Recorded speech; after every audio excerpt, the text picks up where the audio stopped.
Moins connu que les célèbres temples d'Abou Simbel, le temple de Philae était également parmi la vingtaine de temples déplacés lors de la construction du grand barrage d'Aswan. Ce déménagement monumental, orchestré sous l'égide de l'UNESCO, n'était pas seulement une prouesse technique mais aussi une nécessité pour sauver ces trésors culturels de la submersion. Initialement situé sur l'île de Philae, qui fut engloutie suite à la montée des eaux du Nil, le temple a été méticuleusement démonté et reconstruit sur l'île d'Ajilkia. Ce projet exemplaire illustre l'effort international pour préserver le patrimoine mondial face aux exigences économiques et aux grands projets de développement.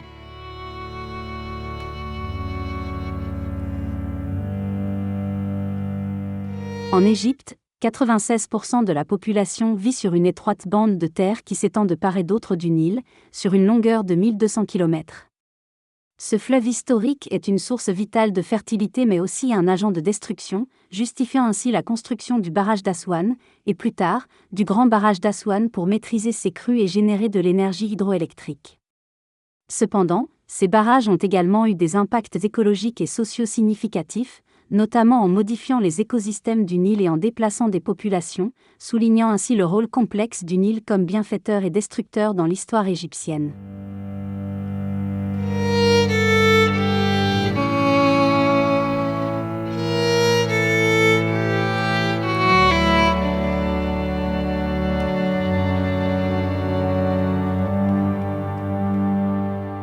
D'un côté du grand barrage d'Aswan, le majestueux lac Nasser s'étend sur une superficie de 5250 km² et mesure plus de 550 km de long, traversant le désert. De l'autre côté, le Nil, apaisé, continue son cours vers le nord, ses crues autrefois dévastatrices désormais régulées par cette imposante structure.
Les temples de Philae et d'Abou Simbel, sauvés tous deux des eaux du lac Nasser, capturent la diversité de l'histoire égyptienne.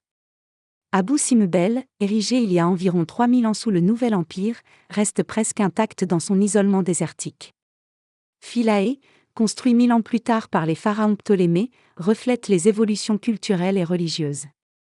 Subissant à la fois influence et destruction, notamment chrétienne visant à effacer son passé païen, Philae illustre les transformations profondes de l'Égypte antique.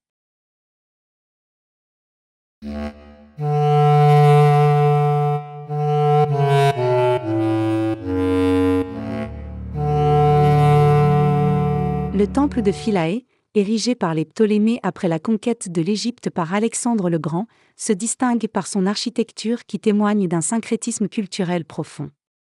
Cette dynastie grecque a harmonieusement intégré des éléments de design grec aux traditions architecturales égyptiennes. Les colonnes de la cour d'entrée, ornées de motifs égyptiens et de chapiteaux hellénistiques, ainsi que les bas-reliefs d'une finesse remarquable qui décorent les murs, illustrent cette fusion.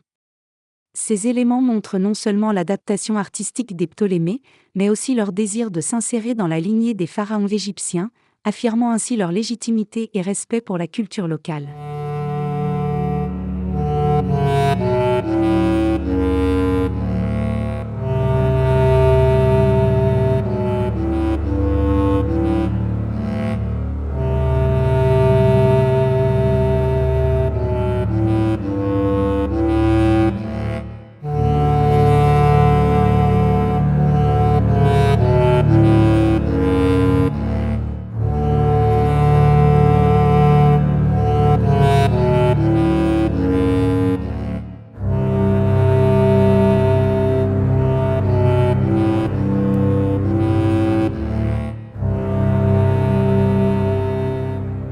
l'ère des pharaons grecs, les Romains ont pris le contrôle de l'Égypte, adoptant finalement le christianisme comme religion d'État au début du IVe siècle.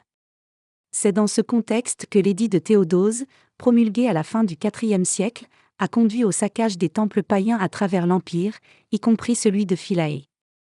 Cet édit a marqué le début d'une période de destruction systématique des œuvres d'art antique, les bas-reliefs du temple de Philae en faisant notamment les frais. Toutefois, cette destruction n'était pas toujours exhaustive, comme en témoignent les nombreux bas-reliefs qui restent intacts, révélant une application parfois sporadique des édits de destruction. De cette époque datent également les quelques croix gravées à Philae, témoins silencieux de la transition vers le christianisme. Cette transformation historique souligne un tournant significatif dans l'histoire du Temple, témoignant de la disparition graduelle de l'Ancien Monde au profit de nouvelles croyances, tout en laissant subsister des fragments du passé qui continuent d'enchanter et d'instruire.